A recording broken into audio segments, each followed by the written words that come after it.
So 3 years ago I proposed to my wife, and now wife, and she said yes. She was born Jewish and I was not. I was born like Christmas and the rest of the year means nothing. It's about the presents. So I decided to convert to Judaism, and she didn't make me, I wanted to. And that's really hard.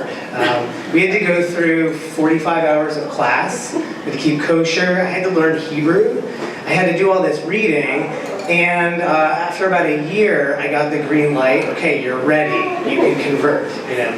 And so the sort of crowning moment of the conversion, where it becomes official, and there's actual like a religious transformation, is a ritual immersion in these special waters called a mikvah. And for this momentous occasion, my parents, who were very like comfortable with this, but also didn't understand what Judaism was about, more or less, were coming out. My mother-in-law came out, some various family came out, and we're going to all be there when this happened, and it was very exciting. So, you know, to prepare for this, you know, I was planning on this whole day where I would first take the day off from work and spend like the morning kind of contemplating the transition that I was going through and the new life I was about to embark on. I set aside a good part of the morning just to, you know, do this process. And then my wife was going to take a half day at work, and we were going to take the train so that we could sort of just like be on the journey, not drive or anything. Arrive at the mikvah, which is in Newton, meet my family, and then we'd have a big party afterwards. It was pretty perfect in our minds.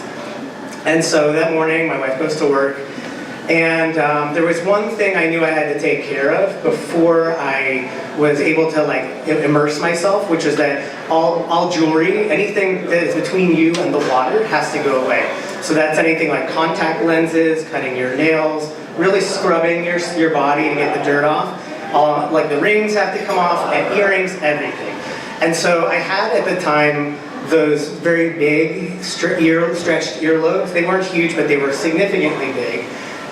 Big enough that I found out that morning that you can't just take the earrings out yourself. There's actually a special tool for this that you have to buy to get these earrings out, because they're sort of locked together in a special way. So I thought, okay, there has to be some other way. So this is cutting into my morning. My contemplation already is really starting to go downhill. I thought, okay, like pliers going through the toolbox. If I just do this, then I'll be out, and I still have a couple hours left, you know? So I get some needle nose pliers, and I'm just really trying to get them out. And it's like, you know, I'm dropping them and getting more and more frustrated. So we're now at about like an hour or so until it's go time. And what am I doing? But I'm on my computer watching some 17-year-old piercer from South Carolina who's sort of talking the viewer through how to do this without the tool. And it is not working. So we're at about half an hour. I have the half an hour of contemplation time, but before we have to start getting ready to go, and no progress. So I find myself picking up the phone, and I lived in San Francisco for a good amount of time. You can find a piercer anywhere. I'm surprised there are no piercers in JP. Those guys don't do piercing. They do tattoos, and I just assumed that was my backup plan. I live right around the corner. So I found this place in Austin. I called them, and I said, okay, can I come in and get earrings taken out? And they said, sure, it's like a Wednesday afternoon.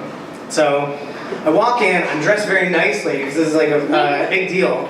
And there's no one in there, of course, but they're very casual, and I'm like, look, I'm here to get my earrings taken out. Like, nothing moves quickly in these types of shops. It's very chill. And here I'm looking very businesslike, like, can I get this done? Okay, and they're like, yeah. Yeah, no problem. And I was like, okay, how do we do it?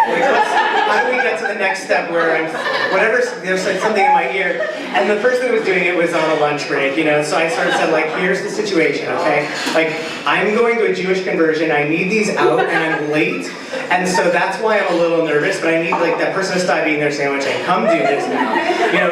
So they did it, they were super nice, and said, this is our first time with someone who's going to convert, and they can't get their earrings out. But yeah, the first time happening. And I already called my wife and said, scratch the train, the D train thing. Like, you're gonna come meet me, we're gonna go to Alston. So she's circling the block because it's hard to park there. I come flying out of the piercing shop. We get in the car, we drive to Newton. And we get there like 2 seconds after my parents. They have no idea what's going on, but so that's life. Nothing goes as planned.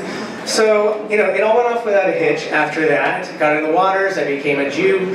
And, one interesting thing that came out of it is that, my parents, again, like, they almost, like, I wish I knew what they wanted me to do sometimes. They don't like to share their desires to me because they don't want to, push me in the wrong direction, my choice and my life. But my mother did say one thing, and they are here for this thing that clearly was not in their game plan when they had me.